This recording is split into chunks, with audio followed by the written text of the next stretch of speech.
اب سنیے زکریا اور یحییٰ علیہم السلام کے واقعات۔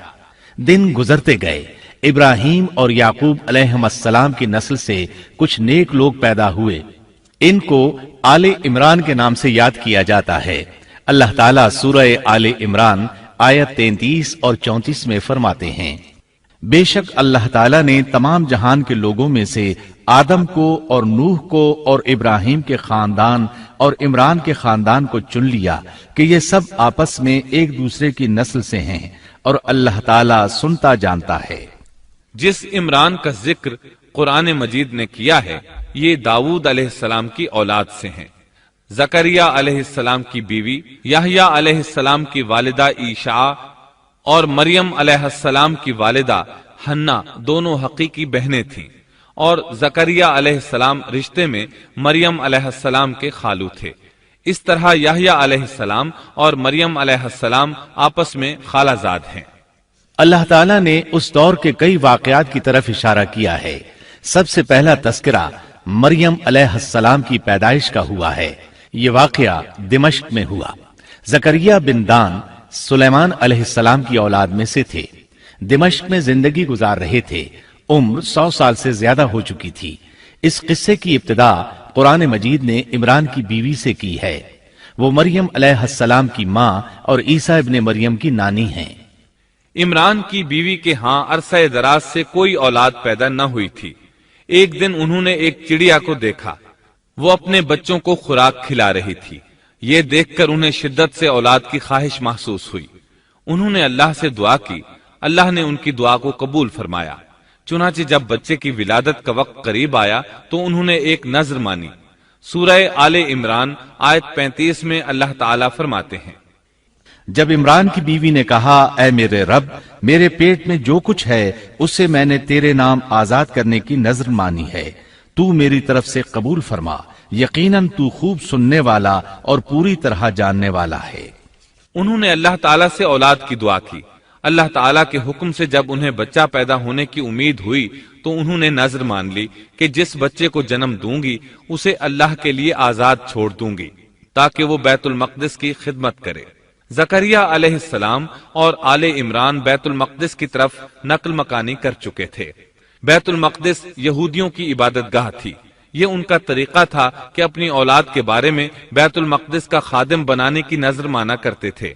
بچہ پیدا ہوتا تو علماء کے سپرد کر دیتے، وہ اسے تورات پڑھاتے تاکہ وہ عبادت کرنے والا بن جائے، بیت المقدس کی خدمت کرے۔ لیکن ان کے ہاں بچی پیدا ہوئی۔ بچیوں کو تو خدمت کے لیے وقف نہیں کیا جاتا تھا۔ سورہ آل عمران آیت 36 میں ہے، جب بچی پیدا ہوئی تو کہنے لگیں، پروردگار میرے ہاں تو لڑکی ہوئی ہے، اللہ تعالیٰ کو خوب معلوم ہے کہ کیا اولاد ہوئی ہے، اور لڑکا لڑکی جیسا نہیں، میں نے اس کا نام مریم رکھا ہے، میں اسے اور اس کی اولاد کو شیطان مردود سے تیری پناہ میں دیتی ہوں۔ عمران کی بیوی حیرت میں پڑ گئیں کہ انہوں نے تو نذر مان رکھی ہے اور اب لڑکی کو تو بیت المقدس کی خدمت کے لیے وقف نہیں کیا جا سکتا۔ ان کے خاوند عمران بیت المقدس کے عابدوں میں سے تھے۔ بیوی نے ان سے مشورہ کیا، طے ہوا کہ بچی کو ہی خدمت کے لیے وقف کر دیا جائے۔ عمران کی بیوی بچی کو بیت المقدس میں لے آئیں۔ جس بچے کو وقف کرنا ہوتا تھا اس کی کفالت کوئی عالم کرتا تھا۔ عابدوں میں اس وقت یہ جھگڑا پیدا ہوا کہ اس بچی کی کفالت کون کرے گا۔ اس کے لیے آخر یہ طریقہ طے کیا گیا کہ وہ سب اپنا اپنا قلم پانی میں پھینکیں گے، جس کے قلم پر کچھ ظاہر ہو وہ اس کا کفیل بن جائے گا۔ چنانچہ سب نے اپنے قلم پھینک دیے، وہ پانی کے بہاؤ کے ساتھ بہنے لگے، جبکہ زکریا علیہ السلام کا قلم پانی کے بہاؤ کی مخالف سمت بہنے لگا۔ اللہ تعالیٰ سورہ آل عمران آیت 44 میں فرماتے ہیں، تو ان کے پاس نہ تھا جبکہ وہ اپنے قلم ڈال رہے تھے کہ مریم کو ان میں سے کون پالے گا، اور نہ تو ان کے جھگڑے کے وقت ان کے پاس تھا۔ اس طرح زکریا علیہ السلام کفیل قرار پائے۔ مریم علیہ السلام نے بہت اچھی پرورش پائی، وہ بہت تیزی سے پروان چڑھی۔ آپ کا جسم مضبوط اور خوبصورت تھا، بہت نیک اور عبادت گزار تھی، عورتوں میں سب سے زیادہ سچ بولنے والی تھی۔ اللہ تعالیٰ نے انہیں اپنی کرامات سے نواز رکھا تھا۔ اللہ تعالیٰ سورہ آل عمران آیت 37 میں فرماتے ہیں، جب کبھی زکریا ان کے کمرے میں جاتے